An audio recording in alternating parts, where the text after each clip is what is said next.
Etawah lion safari में हम आ चुके हैं। ये पूरा का पूरा आसपास का इलाका समाजवादी पार्टी का गढ़, और इस वक्त हमारे साथ समाजवादी पार्टी के मुखिया पूर्व मुख्यमंत्री अखिलेश यादव जी जुड़े हुए हैं। और आपको बता दें, ये उनका ड्रीम प्रोजेक्ट था जिसको उनकी ओर से पूरा किया गया है, और यकीनन बेहद खूबसूरत ये जगह। लेकिन इस जगह के जरिए क्या बड़ा संदेश देने की कोशिश की जा रही है। और थोड़ा आगे चलेंगे अखिलेश जी। हम सब ने देखा कि रथ यात्रा किस तरह से आपकी चल रही है, लेकिन अब आपकी साइकिल पर सवारी 2012 में इसी साइकिल पर सवार होकर आपने प्रचंड बहुमत की सरकार बनाई थी। 22 में 22 किल, कितनी तेजी से दौड़ रही है आपकी साइकिल? अभी तक जितने कार्यक्रम हुए हैं, मुझे लगता है कि साइकिल की रफ्तार बहुत बड़ी है, और जैसे चुनाव करीब आएगा उत्तर प्रदेश में आप साइकिल की रफ्तार देखेंगे। आज लोग याद कर रहे हैं कि पुरानी सरकार में जो काम हुए थे, स्वास्थ्य के क्षेत्र में जहां पर एम्बुलेंसेस दी गई थी, हॉस्पिटल्स बन रहे थे, मेडिकल कॉलेजेस बन रहे थे, कैंसर इंस्टीट्यूट बन रही थी, एम्स के लिए जगह दी जा रही थी। दूसरा, एजुकेशन के क्षेत्र में जो बदलाव लाने की कोशिश की गई थी, चाहे प्राइमरी हो, सेकेंडरी हो, हायर एजुकेशन हो, उसमें भी लगातार काम चल रहा था। पुलिस को लेकर के स्ट्रक्चरल चेंज क्या ला सकते हैं कि पुलिस का एक रिस्पांस सिस्टम बेटर कैसे हो। यहाँ के वरिष्ठ अधिकारियों को न्यूयॉर्क भेजा गया, ह्यूस्टन भेजा गया, सिंगापुर भेजा गया, और वो देख कर के आएगी आखिरकार वहाँ का कंट्रोल सिस्टम पुलिस का कैसे चलता है। उसके बाद डिजाइन हुआ यूपी का, और लखनऊ में सबसे बड़ा सेंटर बना, एक स्ट्रक्चरल चेंज दिखाया। बेटियों के लिए कन्या विद्याधन मिल रहा था, लैपटॉप मिल रहा था, 50 लाख महिलाओं को समाजवादी पेंशन मिल रही थी, ऑनलाइन उनका डायरेक्ट बेनिफिट ट्रांसफर सिस्टम के थ्रू जा रहा था। मुझे खुशी है उस समय कि 12 के बाद से लेकर के 17 तक उत्तर प्रदेश में सबसे ज्यादा बैंक्स की ब्रांचेस खुली, एटीएम मशीन्स लगी, और दिल्ली की सरकार ने भी ये तारीफ की कि सबसे ज्यादा उत्तर प्रदेश के लोगों ने अकाउंट खोला। और सबसे पहले एग्रीकल्चर डिपार्टमेंट में और जो हमारी लाभकारी योजनाएं थी उनमें डायरेक्ट बेनिफिट ट्रांसफर सिस्टम का लाभ उठाया और सीधा अकाउंट में भेजने का काम शुरू हुआ। जो बातें आप गिना रहे हैं, बीजेपी का भी इसी तरह का दावा है, लेकिन सबसे पहले मैं चाहेंगे जरा इसके बारे में बताइए। आपका ये ड्रीम प्रोजेक्ट था जिसको आपने पूरा किया, ये शेर जिसको लेकर 2014-13 में हम सब ने देखा था, गुजरात और यूपी में एक अलग तरह की लड़ाई भी छिड़ी हुई थी। ये लाइन सफारी है और एनिमल सफारी है, क्योंकि ये जगह फॉरेस्ट डिपार्टमेंट के पास थी। मुझे याद है कि नेताजी जब अपनी सरकार में थे, उन्होंने तय किया था कि यहाँ पर सफारी बनाई जाएगी। उस समय सरकार बहुत दिन नहीं रही, सफारी नहीं बन पाई। समाजवादी की सरकार जब दोबारा बनी, उस समय इसका प्रोजेक्ट का काम शुरू हुआ। एनिमल सफारी भी बनी, साथ ही में लाइन सफारी बनी, और पहली बार ऐसा हुआ होगा कि इतना बड़ा प्रोजेक्ट इटावा में, और एस्थेटिक लाइन्स के लेकर के जो रिसर्च होती थी, जो काम होता था, जो संरक्षण होने का काम हुआ, वो इटावा में हुआ। और इसके लिए जहां हमने एक्सपर्ट को शामिल किया, जो फॉरेस्ट डिपार्टमेंट के एक्सपर्ट हैं, और उनको जरूरत ये थी कि बाहर के भी एक्सपर्ट उनको मदद करें, तो वो भी कोशिश की गई। उसके बाद ये लाइन सफारी क्रिएट हुई, एनिमल सफारी क्रिएट हुई। ये सामने जगह है, मैं और नेताजी खुद आए थे। और नेताजी ने यहाँ पर पेड़ लगाए थे। उस समय 1000 एकड़ में प्लांटेशन हुई थी, और मुझे खुशी है इस बात की कि 1000 एकड़ में जो पेड़ लगे थे, कोई पेड़ खराब नहीं हुआ। आज पेड़ों की जगह वो जंगल दिखाई दे रहा है। 1,34,000 के लगभग एक साथ पेड़ लगाए गए थे। ठीक है, हम चलेंगे आगे। आपको बता दें कि इस लायन सफारी में अभी 19 शेर हैं, जिनमें से 9 की ब्रीडिंग यहीं पर हुई है। ये अपने आप में बेहद दिलचस्प है। और साइकिल पर सवारी, अखिलेश यादव का दावा है कि बहुत तेज रफ्तार से दौड़ रही है इस वक्त इनकी साइकिल। ये तमाम कामकाज आपकी ओर से गिनाए जा रहे हैं। 2012 से 17 तक आपने बहुत सारे काम भी किए, जिसमें इसको एक एग्जाम्पल के तौर पर लगातार समाजवादी सरकार सामने रखती है। लेकिन 2017 में आपके ही गढ़ में आपको बहुत बड़ी चुनौती बीजेपी से मिली थी, तो उस चुनौती से निपटने का, उससे पार पाने का इस बार क्या तरीका अख्तियार किया है आपने? लोगों को उम्मीद ये थी कि भारतीय जनता पार्टी की सरकार आएगी तो बड़े पैमाने पर काम होगा, और जो सपने दिखाए गए थे उस समय, जो वादे किए गए थे, आज जनता स्वीकार कर रही है कि वो वादे सब जुमले निकले। और एक एक जुमला जो था, उस समय लोगों को सपना लग रहा था कि भारतीय जनता पार्टी की सरकार बनेगी तो वो काम पूरे होंगे। लेकिन आज पीछे मुड़ करके जब लोग देखते हैं तो पाते हैं कि उनके साथ धोखा हुआ है। किसान की आय दोगुनी नहीं हुई, जो फसल यहाँ की उसकी कीमत नहीं मिल रही है, बड़े पैमाने पे नौजवानों को नौकरी और रोजगार की बात की गई थी, आज उन्हें नौकरी और रोजगार नहीं मिल रहे हैं। जिस तरह महंगाई बढ़ी है महंगाई का कोई जवाब सरकार के पास नहीं है, और क्योंकि हम इटावा में हैं, इटावा को ये उम्मीद थी कि बीजेपी के आने के बाद समाजवादी पार्टी की सरकार से ज्यादा काम होंगे, लेकिन जिस तरीके का धोखा मिला है जनता को, यहाँ पर कोई भी प्रोजेक्ट जो समाजवादी सरकार में बनना शुरू हुआ था उसको आगे बढ़ा सकते थे, उसके लिए बजट का इंतजाम कर सकते थे, लेकिन उन प्रोजेक्टों को भी पूरा नहीं किया, लेकिन वो जिस आधे अधूरे छोड़ दिए कर रहे हैं, आप उसका क्रेडिट ले रहे हैं, मैं इस पर आऊंगी। लेकिन ये यहाँ पर जो हम देख पा रहे हैं, लायंस सफारी के अंदर हम चल रहे हैं इस वक्त। स्पेनिश टीम आपने बुलाई थी, विदेशों से टीम ने आकर इसको बनाया था, जरा उसके बारे में बताइए, किस तरह से आप उनके संपर्क में आए और इस पूरे इलाके को डेवलप किया गया? क्योंकि इसको थीम देना था, तो उस समय जो कॉन्ट्रैक्टर थे उन्होंने कोई एक स्कल्पचर था जो इस तरह का काम करते हैं, जो थीम के लिए काम करते हैं, उसको लेकर के आए थे, और इत्तेफाक से जो काम करने वाला बंदा था वो स्पेन का था, और दिल्ली में कई काम उन्होंने किए थे। तो उसके बाद यहाँ पर अधिकारियों ने फैसला लिया कि इसको एक थीम दिया जाएगा, और क्योंकि ये लाइन सफारी और एनिमल सफारी बन रही है, और इसका इम्प्रेशन जो हो वो इम्प्रेशन कम से कम लोगों के दिमाग और दिल दिमाग में ये जाए कि जब बनकर के तैयार हो तो लोगों को लगे कि हाँ ये एनिमल से जुड़ी हो और इंडियन आर्किटेक्चर और इंडियन कुछ चीज़ों से मिलता जुलता हो। तो उसने रिसर्च कर करके और ये इस तरह का डिज़ाइन किया है कि जब आप यहाँ आते हैं तो लगता है कि न जाने कितने साल पुरानी चीज़ ये बनी हुई है, और हालांकि ये बनी सब नई चीज़ है, ये सब आरसीसी पे उसने काम किया है, और ये आरसीसी को जो काटने का काम हुआ है वो किसी छेनी हथौड़े से नहीं काटा गया, वो पानी जो पानी था उससे पानी से काट करके डिजाइन लाने का काम किया, पानी से काट कर इसको डिजाइन किया गया है। जो डिजाइन हुई है वो कारीगर जो लोग हैं वो इसको जानते हैं, और जो लाइन या काटने का काम हुआ है, इस शेप देने का जो काम हुआ है वो हुआ है पानी के को लेकर, जो प्रेशर से पानी डालते हैं उससे उसने डिजाइन किया ये सब। ठीक है, बीजेपी एक विकास मॉडल के तौर पर वाराणसी को आगे रख रही है। उसने बताया कि देखिए बनारस में हमने कितना विकास कर दिया है। अगर अखिलेश यादव को एग्जाम्पल के तौर पर कुछ रखना हो देश के सामने तो क्या गिनाएंगे आप? मैं ये कह सकता हूँ पूरे प्रदेश में जो समाजवादी पार्टी की सरकार में काम हुआ है उसके बारे में मैं बता सकता हूँ। बलिया में बिहार को जोड़ने के लिए सबसे बड़ा पुल बना है। बलिया में स्पोर्ट्स यूनिवर्सिटी दी थी। बलिया में चंद्रशेखर जी के नाम पर यूनिवर्सिटी बनाने का काम किया था। गाजीपुर को हाईवे दिया है, पूर्वांचल एक्सप्रेसवे दिया है, वहाँ पर मंडी बननी थी। गाजीपुर शहर को अर्बन प्लानिंग के तहत वहाँ की बिजली अंडरग्राउंड हो जाए, वहाँ की सड़कें बेहतर हो जाए, वो काम दिया है। वाराणसी में वर्णा नदी पर काम दिया। जौनपुर में मेडिकल कॉलेज दिया। आजमगढ़ में मेडिकल कॉलेज दिया। एग्रीकल्चर के लिए कॉलेज दिए। वहाँ पर तमाम फोर लेनिंग सड़कों को जोड़ने का काम हुआ। आजमगढ़ से मऊ फोर लेन सड़क बनाई गई। आजमगढ़ से जौनपुर फोर लेन सड़क बनाई गई। आजमगढ़ से इलाहाबाद फोर लेन सड़क बनाई गई। अगर आप प्रतापगढ़ में आते हैं तो कई ट्रामा सेंटर दिए हैं। पूरा पूर्वांचल गिना रहे हैं आप, और पूर्वांचल पर ही सबसे ज्यादा फोकस है बीजेपी का। इलाहाबाद से कौसाम्बी बनाई है।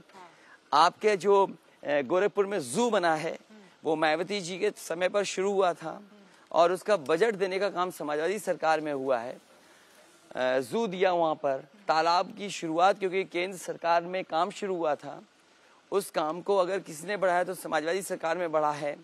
जू में जो शेर गए और शेरों को रख रखाव का इंतजाम किया गया था वो यहीं पर किया गया था, इटावा में। इसके बाद गोरखपुर में शिफ्ट किए गए थे वो शेरों को लेकर भी। तो अलग तरह मैं अयोध्या में आ जाऊँ। अयोध्या अम्बेडकर नगर में एनटीपीसी का 660 सुपर थर्मल प्लांट लगाया है। बुनकरों को फिक्स रेट बिजली मिलती थी। इतने सारे काम आप गिना रहे हैं, मतलब एक सांस में पूरा का पूरा काम आप गिनाते जा रहे हैं। लेकिन ये बताइए, हनुमान जी के मंदिर में जाकर फिर खुद को भी धार्मिक बताने की क्या जरूरत है? हनुमान जी के मंदिर में जाते हैं, पूजा करते हैं और फोटो ट्वीट करते हैं बजरंगबली के आशीर्वाद लेते हुए। क्योंकि जिस समय मैं रथ यात्रा शुरू कर रहा था रायबरेली में, उस मंदिर के पुजारी बाहर आ गए और उन्होंने जिद की इस बात की कि मंदिर में आए। तो जब पुजारी अगर बुला रहे हों तो आप मना नहीं कर सकते। तो मैं गया मंदिर में और भगवान और बजरंगबली जी का आशीर्वाद लिया, और फिर मैंने रायबरेली की यात्रा शुरू की। अच्छा, मतलब उसका डायरेक्टली राजनीति और धर्म का कोई लेना देना नहीं है। पंडित जी ने बुलाया तो आप दर्शन करने के लिए पुजारी थे, उन्होंने बुलाया। और ये कोई पहली बार पूजा नहीं कर रहा हूँ, पूजा हमारे व्यक्तिगत आस्था का सवाल है। मैं घर में क्या पूजा करता हूँ, कोई क्या पूजा करता है, किस भगवान को पूजता है, कौन किस देवी की व्रत रखता है, ये सबका व्यक्तिगत है। लेकिन पॉलिटिक्स में सड़क अच्छी बनेगी कि नहीं बनेगी, मेडिकल कॉलेजेस बनेंगे कि नहीं बनेंगे, और अच्छी आज के समय पर और आज के समय के हिसाब से पढ़ाई वैसी होगी कि नहीं होगी, आपके बिजली का इंतजाम होगा कि नहीं होगा, सस्ती बिजली होगी कि नहीं होगी, ये बड़े सवाल हैं। नौकरी रोजगार मिलेगा कि नहीं मिलेगा, ये बड़े सवाल हैं। अगर इन सवालों को एड्रेस नहीं करेंगे। हाँ, लेकिन 2017 के समय भी हमने देखा था कि आपने बहुत सारे अपने कामकाज गिनाए थे, लेकिन 47 सीटों 50 के अंदर समाजवादी पार्टी सिमट गई थी। थोड़ा आगे चलेंगे हम। दाहिनी तरफ यमुना नदी है, पूरा का पूरा ये इलाका कभी बेहड़ वाला हुआ करता था, डकैतों का कब्जा था, अलग तरह की यहाँ परिस्थिति थी, लेकिन अब पूरी तरह से परिवेश यहाँ का बदल चुका है। तो आप लोगों ने किस तरह से इस सोच को यहाँ पर डेवलप किया कि इस सोच को उतारा जाए और इस इलाके को आगे बढ़ाया जाए? क्योंकि इटावा में कोई ऐसी जगह नहीं थी लोग जहाँ जा करके एक दूसरे के साथ कुछ समय गुजार सकें।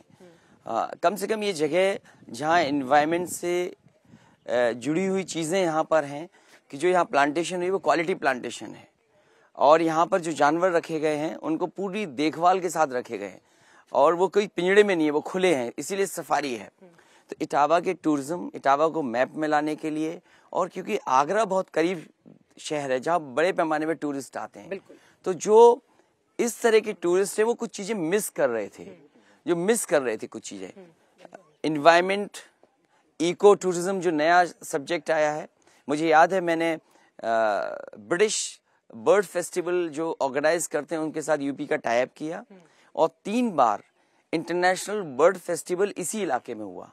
तो मेरी कोशिश थी कि जो पर्यावरण से जुड़े हुए जो टूरिज्म आ सकता है उसको भी बढ़ावा दिया जाए, और आगरा में, मथुरा में बड़े पैमाने पे देश और दुनिया के टूरिस्ट आते हैं। अगर उनको ये पता लगेगा कि यहाँ लाइन सफारी है, एनिमल सफारी है, तो जो एनिमल्स के प्रति जिनको लगाव है, जो जानना और समझना चाहते हैं, जिन्हें एनिमल्स को करीब से देखना है, वो यहाँ आ सकेंगे। इसलिए ये क्रिएट किया कि इटावा के लिए ये बड़ी चीज हो, क्योंकि इस इलाके की जो पहचान थी वो डाकुओं से पहचान थी। बिल्कुल।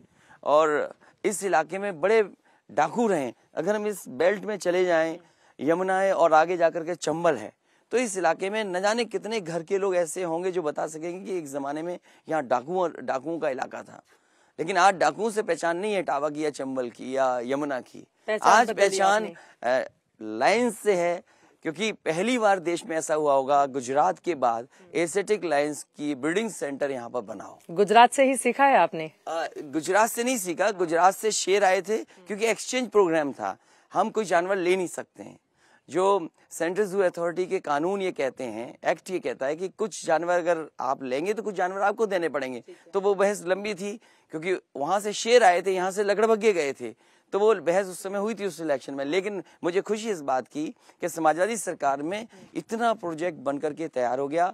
आज इटावा के लोग कह सकते हैं कि उनकी पहचान जो पहली थी, जो पहले किसी तरीके से कहा जाता था, वो अब नहीं, अब लाइन सफारी भी पहचान बना रही है। पहचान बदलने का काम किया आपने बेसिकली इस पूरे के पूरे इलाके का। अब मैं आ जाती हूँ मौजूदा राजनीति में। आपसे मैं जानना चाहूंगी, कामकाज आप 2017 में भी गिना रहे थे, और कामकाज लगातार एक सांस में आपने फहरिस्त याद करके रखी है, वो पूरा बता दे रहे हैं। कामकाज के आधार पर उत्तर प्रदेश में वोट मिलते हैं, ये मानसिकता क्या आज भी है? क्योंकि बार बार ये कहा जाता है कि जहां पर धर्म और जाति हावी हो जाती है, वहां पर तस्वीर कुछ और हो जाती है। स्वाभाविक है, ये बहस हमेशा चलेगी। कि जाति से वोट मिलेगा, कि धर्म से वोट मिलेगा, कि आपका विकास काम आएगा। लेकिन जो बात सच्चाई है वो ये है कि लोग विकास चाहते हैं। एक बार का ध्यान तो हट सकता है जात और धर्म से, क्योंकि वो मैथमेटिक्स है या केमिस्ट्री बोले उसको, कि पार्टियां कैसे गठबंधन कर रही हैं। लेकिन इस बार उत्तर प्रदेश की जनता बदलाव चाहती है और विकास चाहती है, और इसलिए विकास चाहती है। कोरोना के समय पे उन्होंने अपने परिवार के लोगों को खोते हुए देखा है। वो भागते रहे दवाई के लिए, वो भागते रहे बिस्तर के लिए। तमाम लोगों की जान इसलिए चली गई कि समय पे ऑक्सीजन नहीं मिली। अगर ये इंतजाम होते, हॉस्पिटल्स होते, तो शायद बहुतों की जान बच जाती। दूसरा, एक्सप्रेस वे पे लोग चले नहीं थे।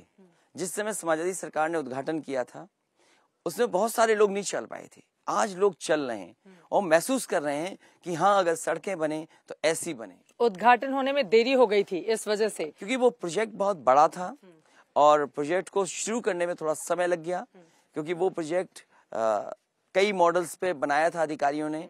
उस समय बैंक सपोर्ट नहीं कर रही थी, लोन नहीं मिल पा रहा था, पीपीपी मॉडल सक्सेसफुल नहीं था, इसलिए तमाम मॉडलों की जो फॉर्मेलिटीज थी उनको पूरा कर करके इस हाईवे को ईपीसी मॉडल पे बनाया, जिससे कि स्टेट बजट का पैसा दिया। लेकिन एक और चीज है, अभी बीजेपी जितनी भी चीजों का शिलान्यास, जो काम कंप्लीट हो रहे हैं, उद्घाटन करने के लिए पीएम आ रहे हैं, अखिलेश जी का तुरंत या तो ट्वीट आता है या वो मीडिया कैमरे के सामने आ जाते हैं कि भैया ये तो हमने बनवाया था। मतलब ये श्रेय लेने की पूरी कोशिश भी चल रही है। नहीं, श्रेय लेने की नहीं है। विश्वास काशी कॉरिडोर हो, इसके अलावा सरयू को लेकर हो, जहां जहां बीजेपी के नेता जा रहे हैं, पीछे पीछे से अखिलेश जी के ट्वीट पहुंच जा रहे हैं या उनके बयान पहुंच जा रहे हैं। मैं आगे की बात बता दूं जो होने जा रहा है। मुझे सुनने में ये आया है कि अमूल का प्लांट लगने जा रहा है वाराणसी में। अब मुझे याद है जिस समय अमूल के जो डायरेक्टर थे वो मुझसे मिले थे आकर के, और उन्होंने जगह मांगी थी मुझसे। तो मैंने उनसे कहा कि आप जहां जगह चाहें मैं देने को तैयार हूं, क्योंकि मैं इन्वेस्टमेंट चाहता हूं। तो उस समय 3 जगह के लिए एमओयू हुआ था और 3 जगह यूपीसीआईडीसी की जगह देने की स्वीकार किया गया था कि यूपीसीआईडीसी जमीन देगा या सरकार जमीन उपलब्ध कराएगा।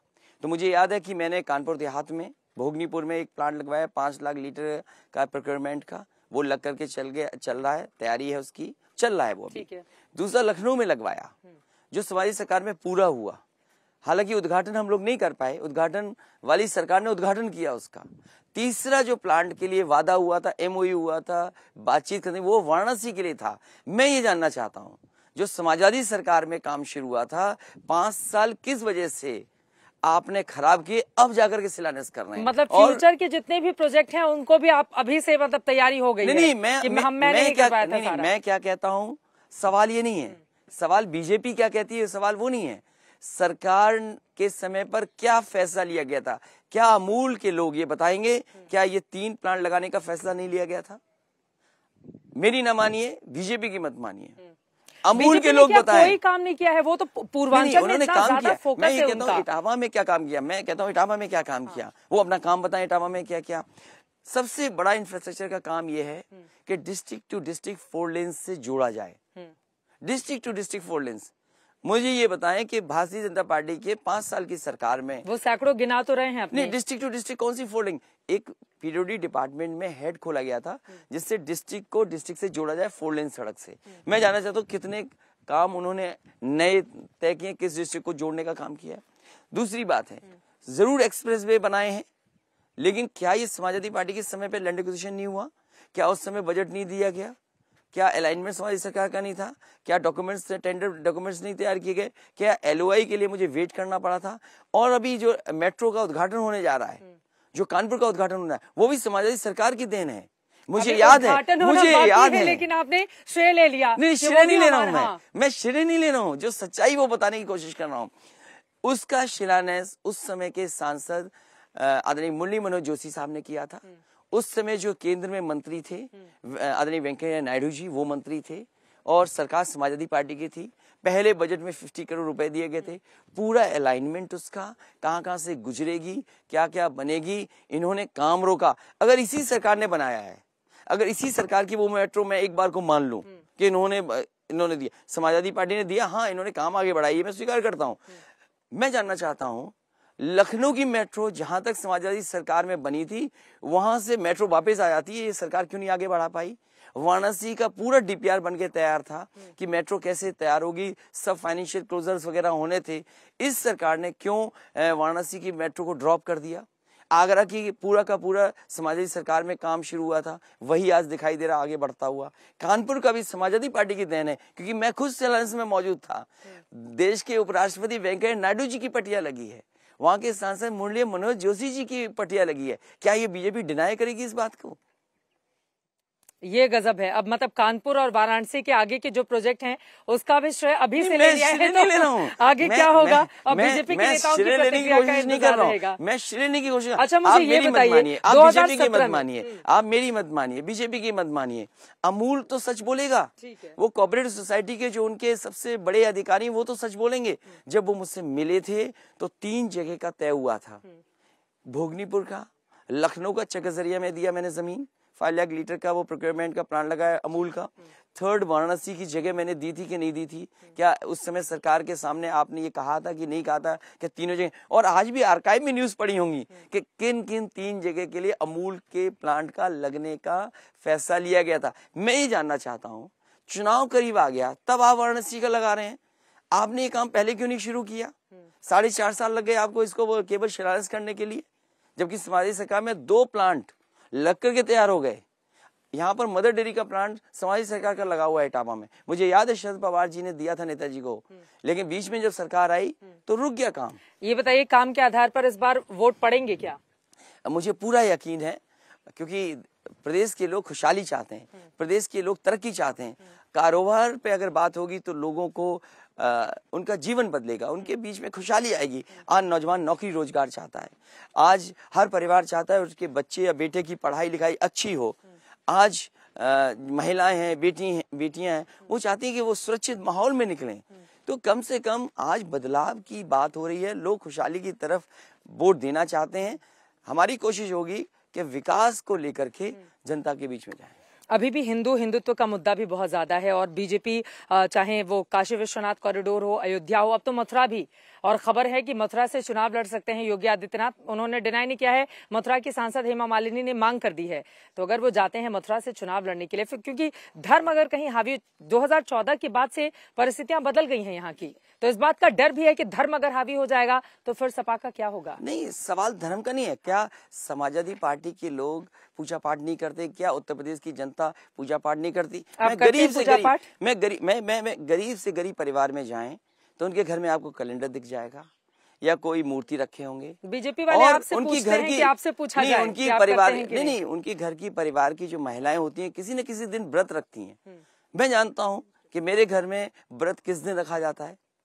हमारे नवरात्र के 9 दिन व्रत? नहीं, मैं नवरात्र का व्रत रखता हूँ 9 दिन प्लस जो हमारी पत्नी डिम्पल है वो भी व्रत रखती हैं जब रखते हैं, लेकिन हम उसका दिखावा और प्रचार नहीं कर रहे हैं कि आज हम व्रत रखे हुए ये प्रचार करें।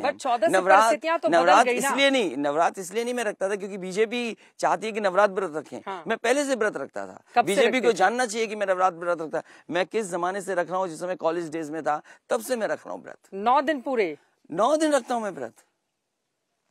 इतनी पूजा पाठ करते हैं माता रानी की प्रति आस्था है आपकी? करता हूँ और मैं मंदिर जाता हूँ, सब कुछ जाता हूँ, लेकिन सवाल ये है बीजेपी वाले बताएं उनके घर में रखते हैं कि नहीं रखते हैं व्रत?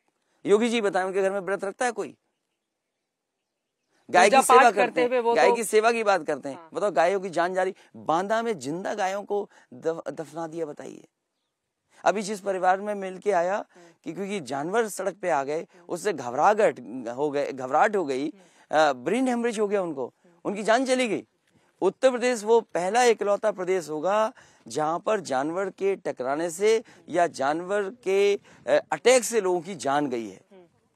तो ये आखिरकार क्या सरकार कर रही है? सरकार पानी का इंतजाम नहीं कर पा रही है, सरकार इसी यमुना को साफ नहीं कर पा रही है। सरकार ने कहा कि माँ गंगा साफ होगी, क्या यमुना साफ हो गई? गंदी पड़ी यमुना। यही लाइन सफारी तो कर रहे हैं कि हमने नदियों को साफ करने का, निर्मल बनाने का ये लाइन सफारी है। इसके अंदर ऑडिटोरियम था, ये रेस्टोरेंट था, ये रेस्ट हाउसेज हैं इसके अंदर, लेकिन क्योंकि समाजवादी सरकार ने बनाया है इसलिए 4D थिएटर को नहीं चालू किया। क्या मुख्यमंत्री जानते हैं 4D थिएटर क्या है? क्या बीजेपी की सरकार जानती है 4D थिएटर क्यों नहीं चल रहा है? यहाँ पे रेस्टोरेंट होता तो लोग जाकर के बैठते, नाश्ता करते, खाते पीते, या फैमिली के साथ बैठ जाते, गेट टुगेदर होता, लोग आकर के बातचीत करते, कुछ समय अच्छा गुजारते। क्यों रोक दिया इस काम को? कोई जवाब नहीं किया। और इसका भी उद्घाटन, जबकि यहाँ पटिया पहले से लग चुकी, उद्घाटन पहले से हो चुका था। तो कुछ जगहों को वो डेवलप तो कर रहे हैं। अब काशी विश्वनाथ कॉरिडोर अगर डेवलप हो गया, वहाँ पर लोग आएंगे, हाँ, लोग वहाँ पर आएंगे, दर्शन करेंगे, वहाँ के लोग भी होटल का व्यवसाय या अगर जो श्रद्धालु हैं वो बढ़ेंगे तो वहाँ के लोगों को फायदा होगा इसका। वो उससे शिकायत नहीं है मुझे किसी काम से, सवाल ये है कि दूसरे के काम को अप्रिशिएट करेंगे कि नहीं करेंगे। और दूसरे कि ये कहना कि पुरानी सरकारें काम रोकती थी, मुझे अच्छी तरह याद है जो सहयोग कहा कि ये सहयोग समाजवादी सरकार से चाहिए, हर सहयोग देने का काम समाजवादी सरकार ने किया। उस समय जो अधिकारी पोस्टेड रहे हों, क्योंकि आज अधिकारी कहीं ना कहीं है प्रधानमंत्री जी की ओर से, लेकिन मंच पे कहा गया था कि ये गलत बात है, ये गलत तो आपकी ओर से सपोर्ट नहीं मिलता था, मैं इस बात को स्वीकार नहीं कर सकता हूं कि समाजवादी पार्टी ने एक भी प्रोजेक्ट रोका हो। बीजेपी ये बताए कि कौन से प्रोजेक्ट में देरी की गई। मुझे अच्छी तरह याद है कि जो भी केंद्र से योजना चलती थी उसको चलाने का काम समाजवादी लोग करते थे, और जो योजनाएं अगर उत्तर प्रदेश के हित की नहीं थी उसमें भी समाजवादी पार्टी ने, क्योंकि वहां से निर्देश या ये कहें कि अपील आती थी कि उत्तर प्रदेश नहीं चालू कर रहा है, उसमें भी सहयोग समाजवादी सरकार ने किया है। ठीक है, मैं वापस आऊंगी। चूंकि आपके ऊपर गुंडाराज के वो बार बार आरोप लगाते हुए, और अभी हाल ही में अंबेडकर नगर में मेरी खुद मौजूदगी थी और जेपी नड्डा साहब जो कि बीजेपी के अध्यक्ष हैं, मुझसे बातचीत में उन्होंने कहा कि 15-16 आतंकवादी ऐसे थे जिनको छुड़ाने की कोशिश आपकी ओर से की गई थी आपकी सरकार में, और आप लोग वापस आएंगे तो गुंडाराज फिर से वापस आ जाएगा। देखिए, कोई सरकार किसी आतंकवादी को नहीं छोड़ सकती है। ये अगर भारतीय जनता पार्टी के राष्ट्रीय अध्यक्ष हैं, वो अगर राष्ट्रीय अध्यक्ष ये कहें कि सरकार छोड़ रही है या मैं छोड़ रहा हूं, कैसे संभव है? कोई भी सरकार किसी भी आतंकवादी को नहीं छोड़ सकती है। हाँ, कोई सरकार झूठे केस किसी पे लगे होंगे उसकी सिफारिश कर सकती है, अंतोगत्वा कोर्ट को छोड़ना होता है, हम नहीं छोड़ सकते। क्या ये राष्ट्रीय अध्यक्ष भारतीय जनता पार्टी को नहीं पता? ये केवल झूठ फैला रहे हैं। वो कहते हैं कि गुंडागर्दी जो लोग करते थे उनको बचाने का काम आपकी सरकार की ओर से किया जाता ये केवल झूठ बोल रहे हैं। ये कहते हैं माफिया है। हम इनसे कहते हैं कि 4.5 साल हो गए, मैं पिछले 2 साल से कह रहा हूं कि अगर कोई माफिया है यूपी में तो उन माफियाओं की सूची कब जारी करेगी सरकार, और टॉप 10 माफियाओं की कम से कम सूची जारी करे सरकार। वो बुलडोजर चला तो रहे हैं हर जगह नहीं, लेकिन बुलडोजर चलाएं, जिनके ऊपर बुलडोजर चलना, क्या इनको कोर्ट पे भरोसा नहीं है? और कोर्ट पे भरोसा नहीं है क्या उनको? और जिस गृह राज्य मंत्री पर आरोप ये हैं कि उनके बेटे ने और उनकी पार्टी के लोगों ने किसानों को कुचल दिया, तो ये सरकार का बुलडोजर लखीमपुर कब पहुंचेगा? मंत्री कब बर्खास्त होंगे?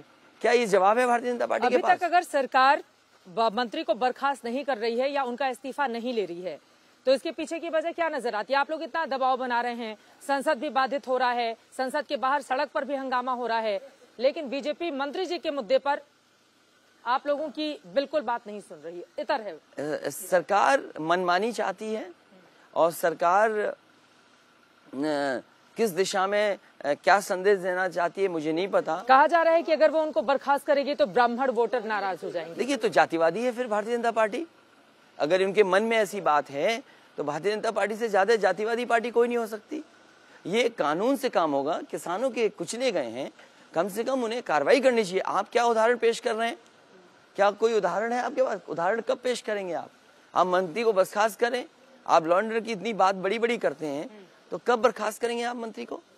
वो अगर जातिवादी है तो जातियों को लेकर अलग अलग रैलियां आपकी ओर से भी तो की गई हैं। आपने भी ब्राह्मणों को लुभाने के लिए या अन्य पिछड़ी जातियों को लुभाने के लिए अलग अलग मंचों पर आप गए हैं। ये कई गठबंधन वो लोग हैं जो भारतीय जनता पार्टी के साथ खड़े थे पिछले चुनाव में। मेरी कोशिश है कि भारतीय जनता पार्टी के साथ जो दल गए थे उनको भी बाहर निकालें, और उत्तर प्रदेश के जो क्षेत्रीय दल हैं जो समाजवादी विचारधारा से मिलते जुलते हैं और भारतीय जनता पार्टी से प्रदेश और देश को बचाना चाहते हैं, उन्हें साथ ले रहा हूं मैं। उनके संविधान को बचाने के लिए बाबा साहब अम्बेडकर कई ब्राह्मण नेताओं को भी आपने शामिल करवाया है और बढ़ चढ़कर आप बता रहे हैं कि ब्राह्मण आपके साथ हैं। तो जाति को लेकर तो समाजवादी पार्टी भी, और आपके ऊपर तो जातिवाद के आरोप ही लगते रहे हैं। नहीं, तो भारतीय जनता पार्टी ये बताए कि जाति के आधार पे उनके यहाँ फैसले हो रहे हैं कि नहीं हो रहे हैं। आप देखिए, थाने में जात पूछ करके न्याय मिल रहा है। आप बताइए, उत्तर प्रदेश में वाइस चांसलर का अपॉइंटमेंट है, चाहे मेडिकल यूनिवर्सिटीज हों, चाहे कोई सी सेंट्रल यूनिवर्सिटी हो, बताइए जाति के आधार पे आप फैसला ले रहे हैं कि नहीं ले रहे हैं? जाति के आधार पे और नौकरियां, कई कॉलेज यूनिवर्सिटी में नौकरियां जाति के आधार पे दी गई हैं। किस जाति को बढ़ावा दिया जा रहा है? आप गोरखपुर की नौकरियां निकालिए, किसको दी गई हैं? बांदा में नौकरियां किसको दी गई हैं? क्या उसमें जाति के आधार पर फैसले नहीं हुए? हाँ, मुझे याद है कि समाजवादी सरकार पर ये आरोप लगते थे कि समाजवादी सरकार में जात के आधार पे काम हो रहा है। आज बताएं कि किस आधार पे हो रहा है, जबकि समाजवादी सरकार में ऐसा कुछ भी नहीं था।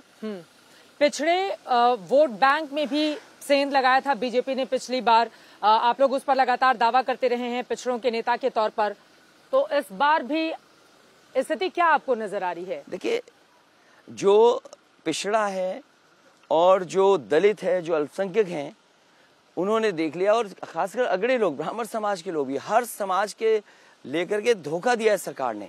और इस सरकार ने ये कहा था, मुझे याद है, कि सबको नौकरी मिलेगी, सबको हक मिलेगा, सबको सम्मान मिलेगा, लेकिन जैसे ही सरकार में आए ये हर वर्ग के लोगों को भूल गए हैं। आज हर वर्ग के लोग इनके खिलाफ खड़े हैं, हर वर्ग के लोग इन्हें हटाना चाहते हैं। ये ओम प्रकाश राजभर जी बीजेपी के साथ थे, तो बीजेपी के सामाजिक न्याय की रिपोर्ट को लेकर के उनका मतभेद हुआ। भारतीय जनता पार्टी बताए कि उन्हें जब सामाजिक न्याय की रिपोर्ट की बात की, अब तो वो आपके साथ आ गए हैं और निषाद पार्टी इसीलिए वो आए हैं। हाँ। क्योंकि सामाजिक न्याय की रिपोर्ट वो चाहते थे कि जारी हो, लेकिन सामाजिक न्याय की रिपोर्ट अभी तक जनता के बीच में नहीं लागू ही नहीं हुई।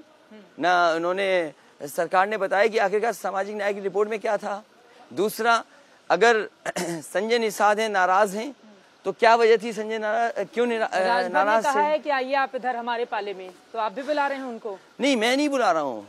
अगर उनको भरोसा है समाजवादी नीतियों पर, हाँ, और उनके समाज को अगर भरोसा है कि समाजवादी नीतियों से ही संविधान बच सकता है, मैंने तो खुले मन से कहा कि बाबा साहब भीमराव अम्बेडकर को मानने वाले अम्बेडकरवादी लोग और समाजवादी लोग मिलकर के बदलाव लाने का काम करें। हम तो इस बात को नहीं, मतलब आप निमंत्रित तो कर रहे हैं ना संजय निषाद जी को कि आप आइए, सामाजिक न्याय की बात करते हैं, आप आमंत्रित कर रहे हैं उनको। देखिए, वो हमारे साथ भी थे। हाँ। और क्यों चले गए वो कारण मुझे नहीं पता। अब वो क्योंकि बीजेपी के साथ हैं और बीजेपी ने उन्हें भरोसा दिलाया है कि उनकी जाति को और उनके साथ साथ 17 जातियों को भी न्याय मिलेगा, सम्मान मिलेगा। हमारा थोड़ा डिफरेंस है उस पर। हम ये चाहते हैं कि जब देश में हजारों करोड़ रुपए लगा करके, पिछली बार भी सेंसस हुआ था, हजारों करोड़ रुपए लगाए गए थे सेंसस पे, इस बार भी हजारों करोड़ रुपए लगाए जाएंगे। हम चाहते हैं कि जाति जनगणना भी हो, और जाति जनगणना हो करके जातियों के हिसाब से सबको अधिकार और सम्मान मिल जाए, उनकी भागीदारी उसी हिसाब से सुनिश्चित हो जाए। क्या ये संजय निषाद जी चाहेंगे क्या? लेकिन निषाद समाज चाहता है, वो चाहे ना चाहे, लेकिन देश का और प्रदेश का निषाद समाज हो, चाहे पिछड़े हो, चाहे अति पिछड़े हो, चाहे दलित हो, चाहे अगड़े हो, सब ये चाहते हैं कि जाति जनगणना होनी चाहिए। तो हम जाति जनगणना के पक्ष में हैं। सरकार ने उसके लिए मना कर दिया था। हमारे साथ खड़ा है। अच्छा, निषाद समाज खड़ा होगा साथ। ठीक है, अब मैं आ जाती हूँ कुछ और मुद्दों पर। प्रधानमंत्री नरेंद्र मोदी पर खुलकर बोलने से आप बचते हैं। अमित शाह जी कल से ताबड़तोड़ उत्तर प्रदेश में तमाम रैलियां और जनसभाएं करने वाले हैं, तो बीजेपी के जब बड़े बड़े दिग्गज आ जाएंगे और पूरी फोर्स आकर यहाँ पर ताकत झोंक देगी, फिर तो आपके लिए थोड़ी गड़बड़ हो जाएगी ना। देखिए, ये सब घबराहट में आ रहे हैं, और मैंने कई बार कहा है कि जैसे जैसे उत्तर प्रदेश का चुनाव आगे बढ़ेगा, भारतीय जनता पार्टी को हार सताएगी। इनके लीडर्स उत्तर प्रदेश भागते हुए आएंगे। ये बताएं कि उत्तर प्रदेश में विकास के लिए कौन कौन से फैसले, योजनाएं ली हैं। क्या महंगाई नहीं बढ़ाई? क्या नौजवानों को नौकरी और रोजगार से वंचित नहीं कर दिया गया? अब तो तेल देना भी शुरू कर दिया है सरसों का। लेकिन हम ये कहते हैं फ्री अनाज दीजिए, अच्छी बात है। समाजवादी सरकार में समाजवादी पैकेट मिल रहा था, उस समय हम लोग घी भी दे रहे थे, सरसों का तेल 2 लीटर दे रहे थे, मिल्क पाउडर 1 किलो दे रहे थे। ये अनाज या राशन जो देने का काम हो रहा है, ये भारतीय जनता पार्टी नवंबर तक देना चाहती थी पहले। अब ये कह रहे हैं हम मार्च तक देंगे। तो क्या मार्च के बाद गरीब कैसे खाएगा? क्या भारतीय जनता पार्टी ये बताएगी कि मार्च के बाद गरीब कैसे राशन पाएगा, कैसे गरीब खाएगा?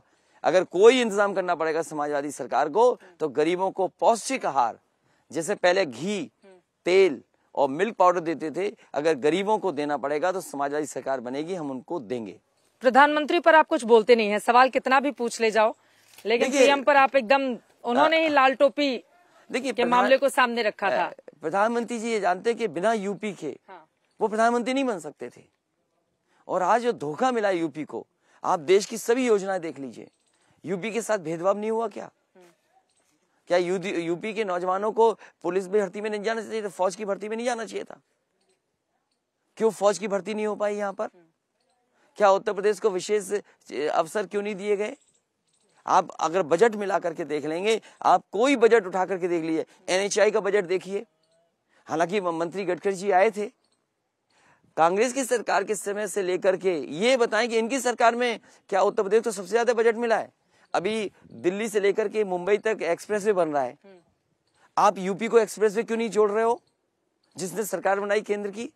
आपका एक्सप्रेसवे का शिलान्यास किया माँ गंगा के नाम पर, हालांकि माँ गंगा का नाम नहीं रखा। अगर समाजवादी सरकार होती तो उसका नाम माँ गंगा होता, और वो भी बहुजन समाज पार्टी का प्रोजेक्ट को चोरी किया है भारतीय जनता पार्टी ने। अब तो मतलब लेकिन सपा की भी बात कर रहे हैं, आप बसपा बहन जी की पार्टी का भी यहाँ पे ये सच है, जो सच्चाई है वो तो बोलना ही पड़ेगा मुझे। मतलब जो गंगा का अभी का प्रोजेक्ट है, समाजवादी सरकार आई तो नाम बदल के माँ गंगा कर दिया जाएगा। और दूसरा ये प्रोजेक्ट, आप यही कह रहे हैं? ये और दूसरा प्रोजेक्ट ये बीजेपी, जब इन्होंने इतने नाम बदले हैं, सबका नाम बदल दिया, यहाँ पर पटिया अपनी लगा दी जो जिसका कोई लेना देना नहीं था सरकार से।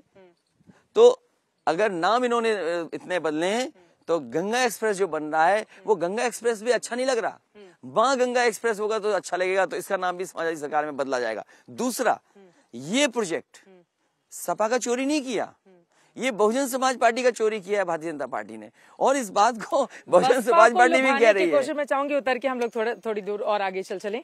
ये बसपा का भी बहुत पक्ष रख रहे हैं आप, मतलब बुआ का प्रेम अभी भी अखिलेश यादव के अंदर दिल में जिंदा है, 2019 वाला। जो सच्चाई है वो मैं बता रहा हूँ, क्योंकि जो गंगा प्रोजेक्ट था, जो एक्सप्रेसवे बनना था, ये बहुजन समाज पार्टी की सरकार के समय का प्रोजेक्ट है, उसी का इन्होंने उद्घाटन किया है। आखिरी बार मायावती जी से आपकी बात कब हुई थी? अभी तो वो चुनाव मैदान में दिखाई नहीं दे रही हैं। अब मेरी बात नहीं हुई, इधर बहुत दिनों से मेरी बात नहीं हुई है। उनका चुनाव में उस तरह से सक्रिय नहीं रहना वो आपको फायदा कर रहा है? मैं तो अम्बेडकरवादियों से, और जो लोग बाबा साहब भीमराव अम्बेडकर जी का संविधान बचाना चाहते हैं, मैं उनसे अपील करूंगा कि समाजवादी पार्टी का सहयोग और मदद करें। बहन जी मैदान में नहीं है, उसका फायदा मिल रहा है आपको?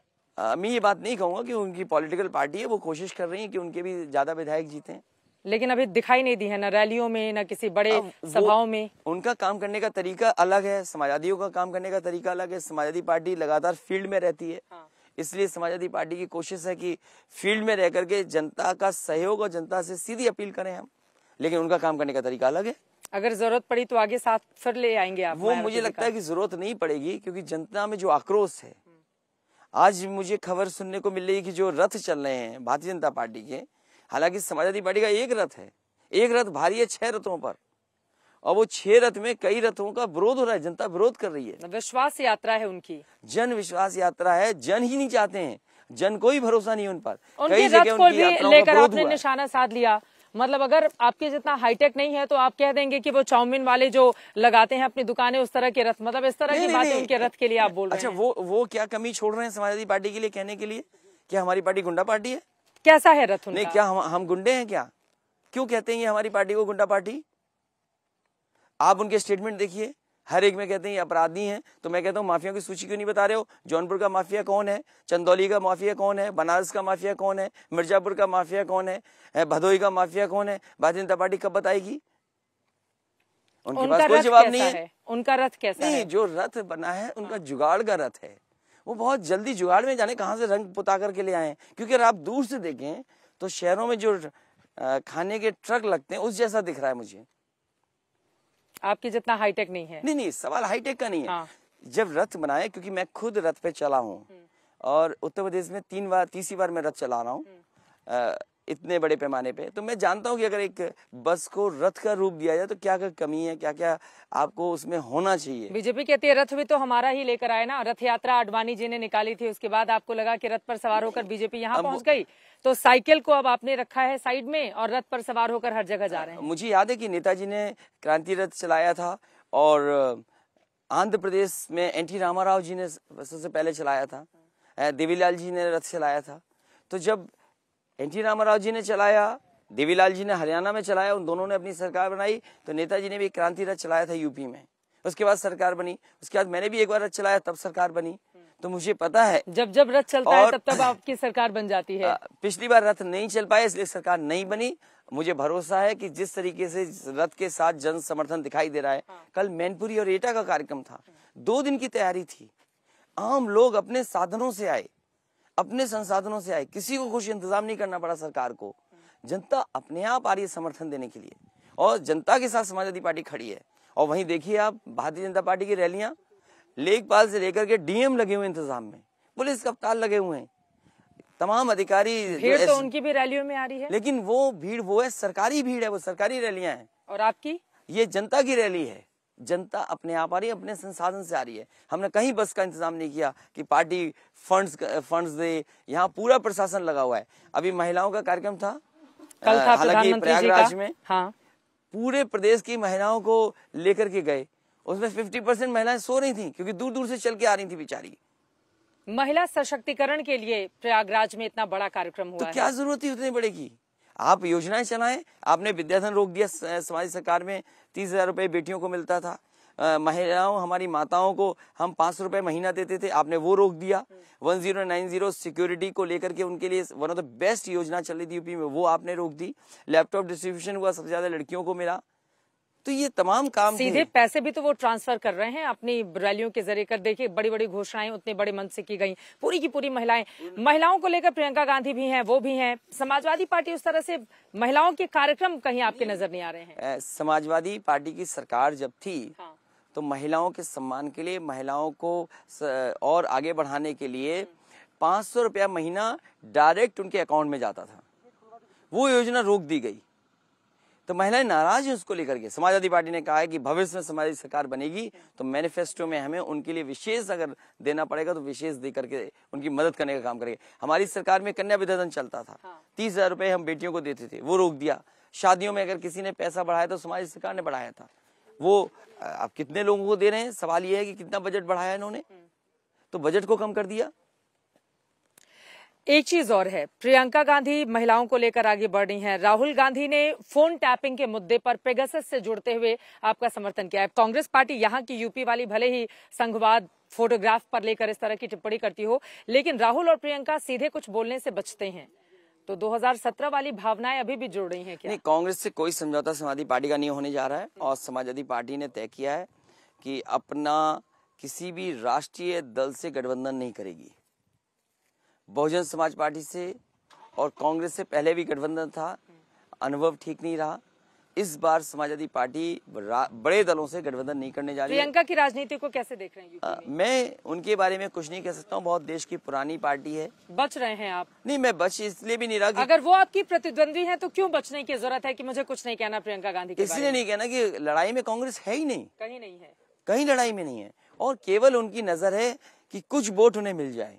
इसीलिए वो जो फोटो ट्वीट की गई, बीजेपी ने फोटो ट्वीट बाद में की है, कांग्रेस ने पहले की। लेकिन कांग्रेस ये भूल गई कि तमाम लोग उसमें आए थे, बड़े बड़े नेता उसमें और भी आए थे। क्या किसी के कार्यक्रम की आप तस्वीर इस तरह कर देंगे आप ट्वीट? गलत किया उन्होंने ये कह के कि नहीं, उनकी नजर चुनाव पे, उनकी नजर है वोट पर। वो केवल भारतीय जनता पार्टी जिस तरह का काम कर रही है उस तरह का काम कांग्रेस कर रही है कि समाजवादी पार्टी को कैसे बदनाम किया जाए, केवल बदनाम करने के लिए। और नेताजी बड़े लीडर हैं, नेताजी ये भूल गए ये लोग कि नेताजी ने उनकी सरकार बनवाई है। मुझे याद है जब मैं प्रधानमंत्री मनमोहन सिंह जी थे और मैं मुख्यमंत्री बना था, मैं उनसे आशीर्वाद लिया, उन्होंने कहा कि आपके ही सहयोग से हम लोगों की सरकार चल रही है। क्या वो दिन भूल गए कांग्रेस के लोग? और अगर जांच नेताजी पे किसी ने की तो कांग्रेस ने जांच की थी। आज जो सीबीआई समाजवादी पार्टी पर है या नेताजी हमारे परिवार पे किसने किया था? कांग्रेस के लोगों ने किया था। और जिसने नहीं, और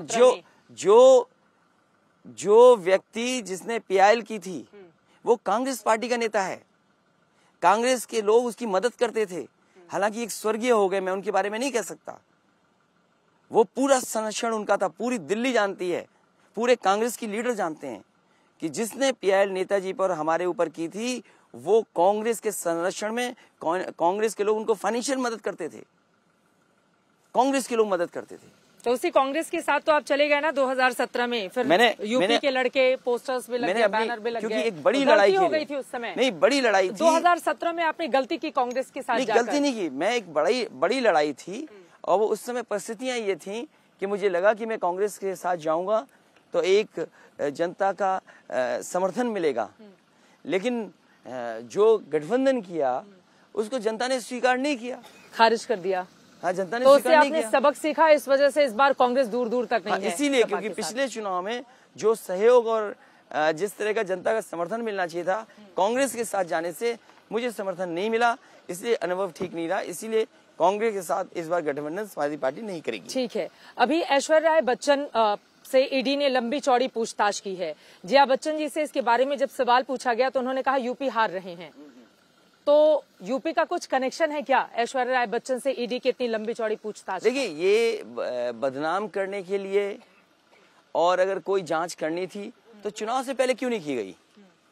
ये जो एजेंसीज हैं, क्या ये पहले एजेंसीज नहीं जांच कर सकती थी? क्या नोटिस नहीं भेज सकते थे? इन्होंने नोटिस क्यों नहीं भेजे? कनेक्शन है ऐश्वर्या से जो पूछताछ चली है, आप सीधे तौर पर तो यही बोल रहे हैं। देखिए, अगर जया बच्चन जी ने कहा है कि हाँ यूपी के चुनाव को लेकर के कनेक्शन है, तो मैं स्वीकार करता हूँ कि जया बच्चन जी ने कहा हुआ ठीक ही कहा है उन्होंने। इस वजह से ऐश्वर्या से पूछताछ की जा रही है। सरकार कुछ भी कर सकती है, सरकार किसी को भी परेशान करने के लिए कभी भी ये इन एजेंसीज को भेजा जा सकता है। क्या उन्होंने मेरे ऑफिस में जो चाय का इंतजाम करता है, जो औरों के वर्कर्स को लेकर के जिनकी मदद करने का या इलाज कराने का काम करता है, हर पॉलिटिकल नेता के पास ऐसे कई लोग ऑफिस में काम करते हैं कि जो समय आने पर कि कोई वर्कर है जिसका इलाज कराना है, वो लोग बोल रहे हैं रूटीन का काम है। इस पर इतनी ज्यादा बेचैनी क्यों है? चोर की दाढ़ी में तिनका, ये बोल रहे हैं मुख्यमंत्री योगी आदित्यनाथ। तो मैं कहूँगा मुख्यमंत्री जी ये बताएं कि गोरखपुर में दुकानें जो गिराई गई, उस जमीन पर मुआवजा कितना उठाया है मुख्यमंत्री जी ने? और मुख्यमंत्री जी ये बताएं कहाँ की दुकानें? वहाँ पर मंदिर के परिसर के आसपास दुकानें थी, सड़क चौड़ी होने के लिए। उसका तो आप वाहवाही लूट रहे हैं कि सड़क चौड़ी करने के लिए हमने दुकानें गिरवा दी। क्या आपने मुआवजा नहीं लिया? सरकार ये बताए कि मुआवजा कितना लिया है। मुख्यमंत्री जी बताएं उन दुकानों को गिराने के बाद जमीन का मुआवजा मुख्यमंत्री जी ने कितना लिया है? और जो यूनिवर्सिटी बनी है, क्या मुख्यमंत्री जी बताएंगे कि क्या वो वेटलैंड नहीं थी, वो तालाब नहीं था? क्या जबरदस्ती वहां पर किसानों से नहीं लिखवाई गई जमीन यूनिवर्सिटी को लेकर के? ये सच्चाई कौन बताएगा? ठीक है। क्यों? और क्योंकि वो ऑफिस में काम करता है, हाँ। समाजवादी पार्टी के कार्यालय में काम करता है।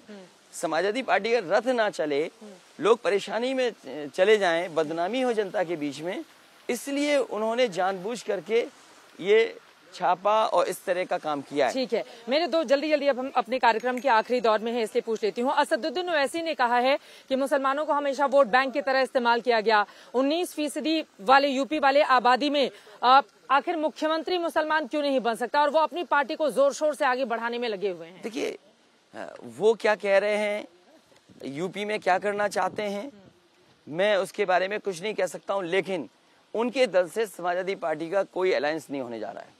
और जहां तक अल्पसंख्यक खासकर मुख्यमंत्री का दांव चल रहे हैं, खासकर अल्पसंख्यक और मुसलमान भाइयों के बीच में काम करने की बात है, समाजवादी पार्टी और देश की जितनी भी योजनाएं, उनको पूरी तरीके से अच्छी तरीके से लागू करने का काम समाजी सरकार में होगा।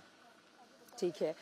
इधर दूसरी तरफ चूंकि हम आप ही के गढ़ में हैं और मुझसे बातचीत करते समय आपके चाचा की ओर से कहा गया कि अब अखिलेश यादव ही हमारे नेता हैं, तो शिवपाल यादव जी के ऊपर 5 सालों के बाद कौन सा जादू किया आपने, जिसके बाद अब नेताजी के बाद, मुलायम सिंह यादव के बाद वो कह रहे हैं कि अखिलेश यादव ही हमारे नेता हैं? मुझे खुशी है इस बात की कि चाचा अब साथ आ गए हैं और उनका दल और उनके दल के नेता समर्थन दे रहे हैं। चाचा से दिल मिले आपके? क्योंकि चाचा हैं और उनका कभी भी अगर सम्मान करने का आमना सामना हुआ होगा तो मैंने सम्मान उसी तरह दिया जिस तरीके से सम्मान दिया जाता है। उन्होंने कहा ट्रेनिंग उन्होंने ही दी है आपको? जी ठीक बात है, वो सही कह रहे हैं, क्योंकि ट्रेनिंग के साथ साथ जिस समय मैं पढ़ाई कर रहा था, नेताजी के अलावा और परिवार के सदस्य हैं वो देखते थे और चाचा देखते थे कि पढ़ाई में कोई कमी तो नहीं है, या जब मिलने जाना पड़ता था हॉस्टल में तो वही लोग आते थे। लेकिन सवाल वो नहीं था, सवाल उस समय परिस्थितियां थी। शिवपाल जी की पार्टी को मैंने ये कहा कि हम कोशिश करेंगे, ज्यादा से ज्यादा लोगों को एडजस्ट कर लेंगे। अपने साइकिल चुनाव चिन्ह से नहीं, मैंने उनका कहा कि दल है, और जिस तरीके से क्षेत्रीय दलों को मैंने कहा है कि आप अपने सिंबल पे लड़ना चाहें तो अपने सिंबल पे लड़िए, और अगर आपका प्रत्याशी हमारे सिंबल पे लड़ना चाहता है तो हम अपने सिंबल पे भी लड़ा देंगे। अभी इनका चुनाव चिन्ह स्थायी नहीं है, तो अभी तय नहीं किया है हम लोगों ने कि सिंबल क्या होगा, लेकिन ये चॉइस मैंने क्षेत्रीय दलों के साथ रखी है कि अगर क्षेत्रीय दल चाहेंगे तो हमारे सिंबल पे भी लड़ लें, और चाहें तो वो अपने सिंबल पे भी लड़ लें। कितनी सीटें देंगे उनके लोगों को? उन्होंने कहा हमारे जीतने वाले उम्मीदवारों को बस ये टिकट दे दें। मैं जो परिस्थितियों के हिसाब से समीकरण में जो जीतने वाले होगा उस पर विचार करूंगा। अभी कोई विचार नहीं है उस पर? नहीं, विचार किया है। शिवपाल जी से ये नहीं कहा कि क्यों अलग पार्टी है आपकी, आ जाइए समाजवादी पार्टी में, ऐसी कोई बातचीत? क्योंकि ये बात जरूर हुई है, लेकिन मैंने कोशिश की है कि किसी पार्टी का विलय नहीं करूंगा, क्योंकि क्षेत्रीय दल हैं, उनकी एक अपनी पहचान है, उनका एक संगठन है, उन संगठन के लोगों को फिर एडजस्ट करना पड़ेगा। विलय का मतलब ये होता है कि जो संगठन में दूसरे में, उस संगठन को भी साथ लेना पड़ेगा। तो इसलिए किसी भी क्षेत्रीय पार्टी का अगर संगठन है तो संगठन को मैंने नहीं छुआ। अगर उनका चुनाव चिन्ह आवंटित नहीं हो पाता है स्थायी तौर पर, तो सारे लोग उनके साइकिल पर ही, खुद शिवपाल यादव जी भी साइकिल चुनाव चिन्ह से मैं इस बात पे नहीं कुछ कह सकता, क्योंकि जो चाहेंगे वो सिंबल, उस सिंबल पे वो चुनाव लड़ें। और क्षेत्रीय दल अगर आप चाहते हैं कि अपने सिंबल पे लड़ें चुनाव, तो मैंने कहा अपने चुनाव सिंबल पे लड़िए। अगर क्षेत्रीय दल चाहेंगे कि हमारे सिंबल पे चुनाव लड़ें, पार्टी के सिंबल पे लड़ें, तो मैं पार्टी के सिंबल पे लड़ाऊंगा। जयंत चौधरी जी को कितनी सीटें दी, उसको लेकर अलग अलग कयास चल रहे हैं, कितनी सीटें दे दी? जयंत जी से जो बात हुई, जब सीटें लगभग फाइनल हो गई, उसके बाद ही गठबंधन तय किया। कितनी सीटें फाइनल हुई हैं? अब कुछ तो ब्रेकिंग न्यूज, मतलब हमारे दर्शक आपको सुन रहे हैं, उनके लिए कुछ तो ब्रेकिंग न्यूज देंगे ना? मैं ब्रेकिंग न्यूज यही है कि मैं सम्मान के साथ उनको सीटें दी हैं। ये तो बात आप और जब लोग गठबंधन की सीटें देखेंगे तो सब महसूस करेंगे कि हाँ, ठीक तरीके से सम्मान देकर के उनको साथ लिया। छोटे छोटे दलों के साथ जितने लोगों का आपका गठबंधन था, आप खत्म हो गया। हाँ, मेरी शिवपाल जी के साथ ही आपका आखिरी पेंच फंसा हुआ था, वो भी क्योंकि जिन दलों से मैंने गठबंधन किया है, उन दलों से पहले सीटों को लेकर के बातचीत की, क्योंकि हर दल सीट ज्यादा चाहता है। मेरी कोशिश थी कि सीट वही मिले जो जीत सकें वो लोग। तो जब सीट पर लगभग बात तय हो गई है, उसके बाद ही गठबंधन अनाउंस किसी भी दल के साथ किया है। ठीक है, अब हम थोड़ा सा एक दो सवाल आखिरी का ले लेते हैं। आपका पारिवारिक सैफई, इटावा, यहीं पर आपका जन्म हुआ, यहीं पर आपने पढ़ाई लिखाई की और यहीं पर आपकी शादी हुई। तो अखिलेश जी को जब भी वक्त मिलता है खाली समय में, वो तुरंत यहाँ पर भागते दौड़ते हुए चले आते हैं अपने लोगों के बीच में। कितना समय गुजारते हैं आप यहाँ? इधर मैं कम वक्त दे पा रहा हूँ इलेक्शन की। हाँ, लेकिन मैं ये बात तो कह सकता हूँ कि अगर मुझे कहीं सबसे ज्यादा अच्छा लगेगा तो मुझे सैफई में, क्योंकि मैंने बहुत दुनिया देख ली, सब कुछ घूम लिया मैंने। क्या वजह है? जहाँ अपने लोग हैं, जहाँ जन्म लिया, उससे जगह क्या अच्छी हो सकती है। और फिर जो शौक पूरा करना है, मान लीजिए लोग कहेंगे कि लखनऊ में फार्म बनाओ, अरे मैंने कहा पूरा सैफई हमारा फार्म है। जहाँ खेत इतने हैं तो क्यों फार्म बनाएं, और अगर फार्म हाउस बना लें तो पता लगा कि IT, CBI और ED पीछे घूम रही है, तो कम से कम सैफई में जो अपने खेत हैं वही हमारा फार्म है। हाँ, मुझे पेड़ लगाने का शौक है, और क्वालिटी प्लांटेशन मैंने कई बार की, सरकार में रहा तब भी की। और मुझे खुशी इस बात की कि जिस समय समाजवादी सरकार थी, उस समय सबसे ज्यादा ग्रीन कवर यूपी का बढ़ा तो समाजवादी सरकार में बढ़ा। और अगर लगाव नहीं होता नेचर के प्रति, इन्वायरमेंट के प्रति, तो शायद इतनी बड़ी चीज में न क्रिएट कर पाता। अच्छा, आपको समय मिल पाता है? आप स्पोर्ट्स में भी बहुत रुचि रखते हैं, फुटबॉल बहुत अच्छा खेलते हैं, और इसके अलावा दूसरे, तो अभी तो समय नहीं मिल पाता होगा, या यहाँ पर समय निकाल के थोड़ा बहुत चले जाते हैं आप बैडमिंटन खेलने? नहीं, इस समय मेरे पास नहीं है समय। और बैडमिंटन तब मैं खेलता था जब मेरे पास मुख्यमंत्री आवास था, क्योंकि मुख्यमंत्री आवास सबको छोड़ना पड़ा। और वो कहानी लंबी है कि कुछ अधिकारियों ने मिलकर के उसमें भी कहानी बनाई कि मैं क्या क्या ले गया। वो तो आज भी होता है आपके साथ, क्यों होता है ऐसा? वो इसलिए होता है क्योंकि अब सच बताइए कि क्यों होता है? जब भी आपके कोई ट्वीट हुए या कुछ भी, तो विरोधी दल आ जाते हैं आपको, कुछ ऐसे शब्द हैं जिससे वो पेड लोग हैं। ये नया जमाना है पॉलिटिक्स का, कि अगर वो नया जमाना इसलिए पॉलिटिक्स का है कि बीजेपी ने जानबूझ करके बदनाम करने के लिए एक न्यूज़पेपर के मालिक को साथ लिया, 2 अधिकारी थे जिन्होंने उसके अंदर फोन किया। सभी पत्रकारों को सुबह फोन गए हैं कि जाइए, और वो उनका घर खाली हुआ है, उसमें देखे जाकर के। कई जगह उन्होंने यही कहानी बनाई और जानबूझ करके तो कहानी आप क्यों लेकर गए टोटी? नहीं, मैं नहीं लेके गया। अखिलेश जी को क्या जरूरत है टोटी लेकर जाने की? अच्छा, वो तो ये क्योंकि बीजेपी ने यही कहा कि जो आप कह रहे हैं लेके गया, तभी तो मैं कह रहा हूँ कि मुख्यमंत्री आवास में चिलम निकलेगी। अगर आज कोई चेक कर ले तो वहां चिलम निकलेगी। ये कौन सी बड़ी बात हो गई? अगर वो हमारे यहाँ टोटी निकाल रहे हैं तो चिलम भी वहां निकलेगी। सवाल ये है कि अधिकारियों को ये खेल नहीं खेलना चाहिए, और किसी पत्रकार और बड़ी घराने को जिसका अखबार चलता हो उसको ये खेल नहीं खेलना चाहिए, क्योंकि सरकार आती जाती है और मैं जानता हूं वो घराना कौन है। नेताजी को भी धोखा दिया उस घराने ने, धोखा हमें भी दिया उस घराने ने। और अमर सिंह जी नहीं है आज अंकल यहाँ पर, वो कहते थे बहुत धोखेबाज परिवार है।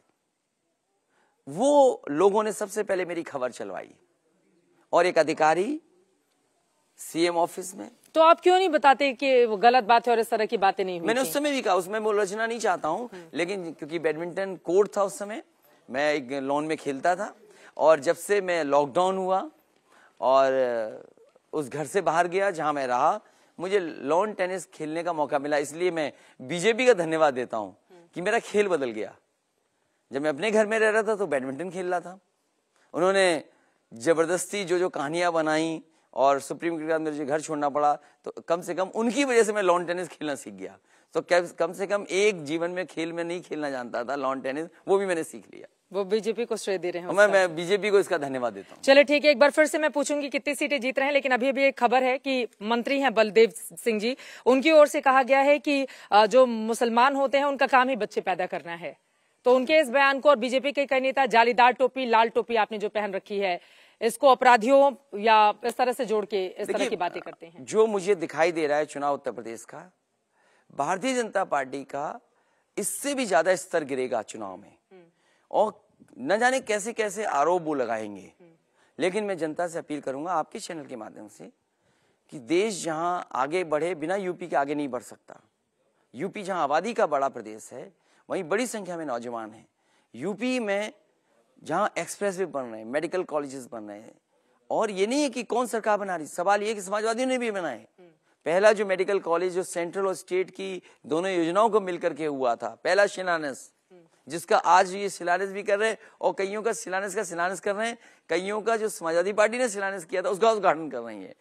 सबसे पहला डिस्ट्रिक्ट हॉस्पिटल को मेडिकल कॉलेज बनाने का पहला फैसला लिया गया था समाजवादी सरकार में, और उसका पहला मेडिकल कॉलेज का उद्घाटन किया था जो आज भारतीय जनता पार्टी के राष्ट्रीय अध्यक्ष हैं, और उस समय समाजवादी सरकार थी। तो मैंने और राष्ट्रीय अध्यक्ष जो भारतीय जनता पार्टी के हैं, उन्होंने मिलकर के पहला मेडिकल कॉलेज, डिस्ट्रिक्ट हॉस्पिटल बनी मेडिकल कॉलेज शाहजहांपुर का, हम दोनों ने मिलकर किया। ठीक है, आखिरी सवाल, साइकिल दौड़ेगी इस बार?